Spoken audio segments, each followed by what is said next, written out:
remembered vaguely speaking at this event over the years about different things, but one that came to my mind that I hadn't remembered in years was a time when I debated my brother Tom.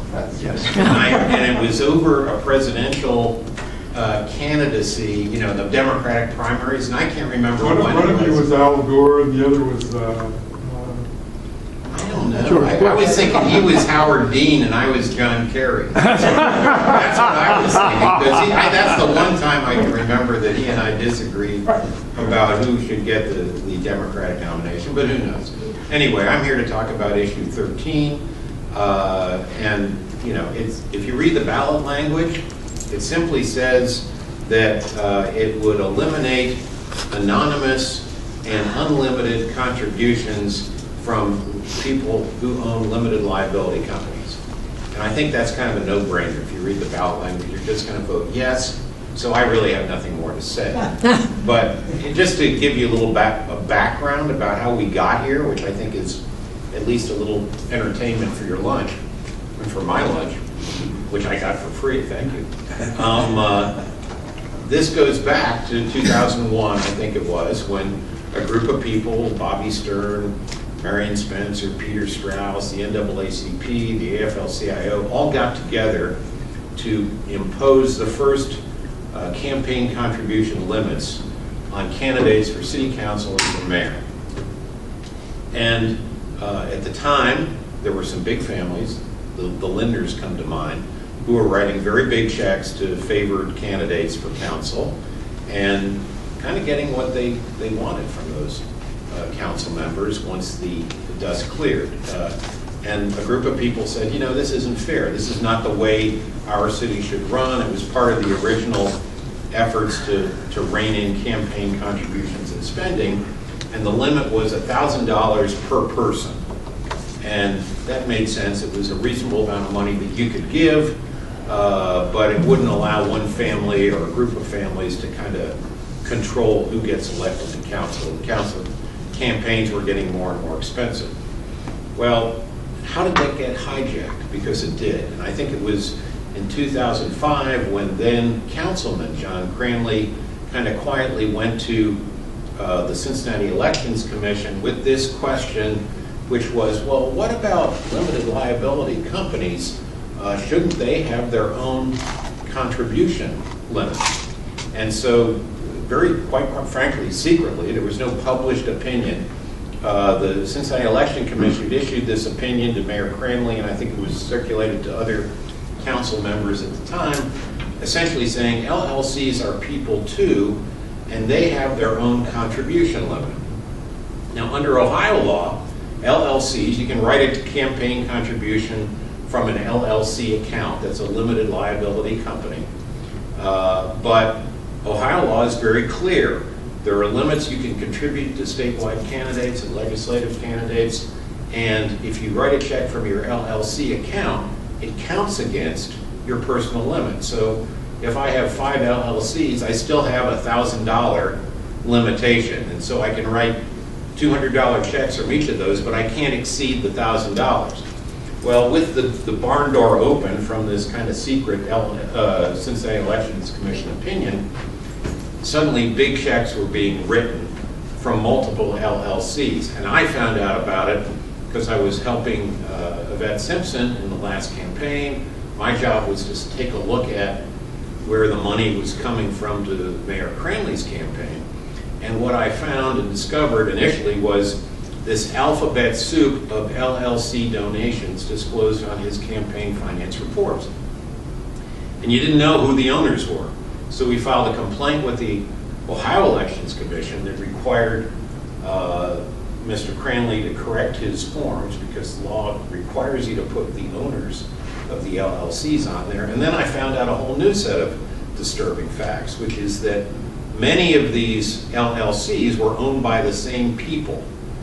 So as an example, and I'm giving you rounded numbers, there were 71 LLC owners who contributed more than $630,000 to the mayor's campaign if you combine the primary and the general election. So these are contributions for some people There's one developer who contributed $32,000 from his own accounts and from his LLC accounts. Many others that were $9,000 or $10,000. If you go over the list, you've got 71 people. I think maybe there are 2 who are African American, maybe 2 or 3 are women. These are mostly white guys who think they run the city, and who knows, maybe they do. If you go over the list, you'll see a lot of familiar company names. As an example, if you drive around town and see all the paving that goes on in different parts of the city to repair some of our roads or put in pipes for the sewer system, a lot of those names on the trucks you'll find in this collection of LLC donors. The same applies to tax abatements.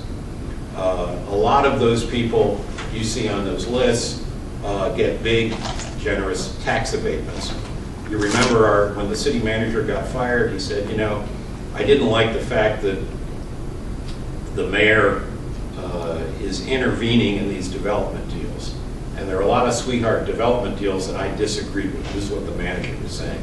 And in fact, if you, and I'm not naming names here, but they're all part of the public record. Well, There's the person, the entity, the guy who contributed $32,000. He's also the developer of that big Kroger property that's going, that development on Central Parkway that got a lot of city subsidies and tax abatements. And I just found one of his properties, one of his LLCs, that owns 5 units in a new Hyde Park development, condominiums.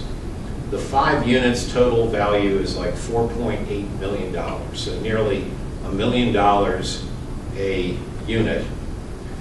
They're tax abated. They're not completely tax abated. They only have to pay taxes on about half of the value of, actually some of them are different. They're all abated to the tune of $562,000 a piece. So that means they're saving, if you do round numbers, about $53,000 a year that they would otherwise have to pay in local property taxes if they didn't receive the abatement.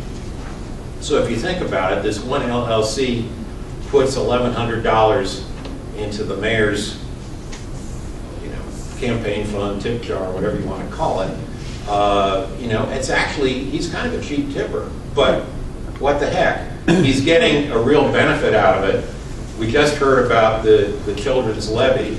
I'm going to vote for the children's levy, but keep in mind, all these people who receive abatements, they're not contributing to the children's levy or these other public services that are so important to our community. And the tax abatements, they're adding up. That's a different subject. About 37% of the real property value in this city now is not paying taxes. So those of us who don't have tax abatements, those of us who might be stuck with that $1,000 limit on what you can contribute to your city council member or mayor, you're making up the difference for the taxes these abated property owners and developments are getting. I'm sure Children's Services needs the money they're asking for, but quite frankly, the levy would not have to be as big if all of these abatements were diminished or gone. So I think you can link the importance of some campaign finance reform and real limits on what people can give to the problems we're having providing services and the sense that many taxpayers have that they're not being treated fairly compared to some of the big hitters in town. With that, I will say. It has made the FOJ idea into permanent policy, it sounds like. Well, you know what? It is a way. I mean, I kind of laughed about that. And when Joe DeCourcy was kind of giving sweetheart deals to some of his friends by cutting their property value, it was much less formal. Yeah. And now it is more formal. And they do have to go through, it's not just the mayor. Council has to approve these things. I think it's become a real problem. I guess I would also add, before I sit down, I'm on the charter board. I also am on the staff of the Cincinnati Federation of Teachers these days. And on those other issues that people were discussing, both charter and the Cincinnati Federation of Teachers endorsed going back to the 2-year terms that David was talking about. We think it's more important to have accountability. And I think when people know they don't have to face the voters for another 4 years, it gives them a little bit more of an opportunity to not be accountable to taxpayers and citizens. And I think the other part